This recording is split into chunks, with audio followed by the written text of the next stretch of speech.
So we did a hadith from Ali radiallahu ta'ala anhu, right? About 1 day and 1 night, 1 day and 1 night for a resident, and 3 days, 3 nights for the traveler. Yeah. So when it comes to timing of how much time there is allowed before the leather socks, the Khuffain, must be taken off and you must wash your feet. So there are two madhahib on that. There are two different views.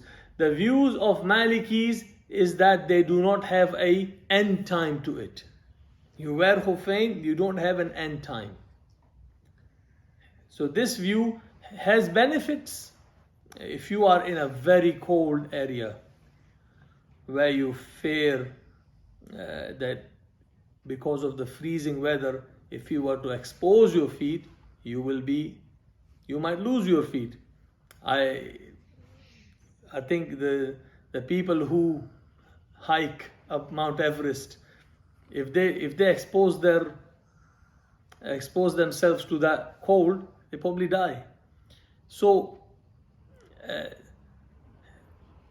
it has a benefit for the traveler, especially this view. But this view of Malikis, in general, the other ulama, other fuqaha, they don't accept it.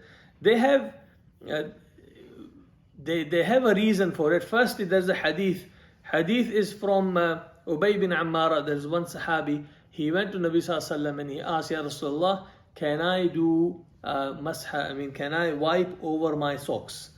Or he said, should I wipe over my socks? Nabi Sallallahu Alaihi Wasallam said, yes. Then he asked, 1 day? He said, yes. And then he asked, 2 days? Nabi Sallallahu Alaihi Wasallam said, yes. Then he said, 3 days? Nabi Sallallahu Alaihi Wasallam said, yes, what you want, what you wish. So they take from that hadith that there shouldn't be a time limit on it, as long as you require it. And the Malikis, they don't require you to take the Khuffain off. If you keep them wearing for as long as it pleases you and you need, you can keep doing, you can keep wiping as long as you don't take them off. You can day and night for as long as you want, you can wipe. They do say it's recommended that after a week you should wash your feet if you can. But it's a recommendation in their view because of the hadith. That hadith has been spoken about by many muhaddithin.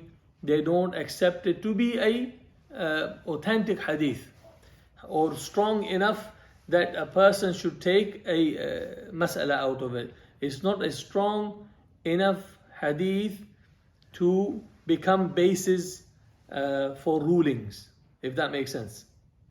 Rather, all the other fuqaha, they take the hadith of Ali radiallahu ta'ala anhu, which we did in the beginning of last lesson, where he said that Nabi sallallahu alaihi wasallam said 1 day and 1 night for a resident, and the time limit for the traveler is 3 days and 3 nights. And this is what the Jamhur are on. Jamhur meaning the most of the scholars are on this view. What supports Maliki view is that there were some Sahaba like Umar radiallahu ta'ala anhu and Anas radiallahu ta'ala anhu. They were on that view that there is no time limit on how long you can keep wiping on socks. Alright? So some Sahaba were on that view, but in general, the hadith of Ali radiallahu ta'ala anhu is very, very strong, and this is what most fuqaha base their view on, and I am sure Maliki scholars have a lot more dalail for their view. Okay, that's everything about timing.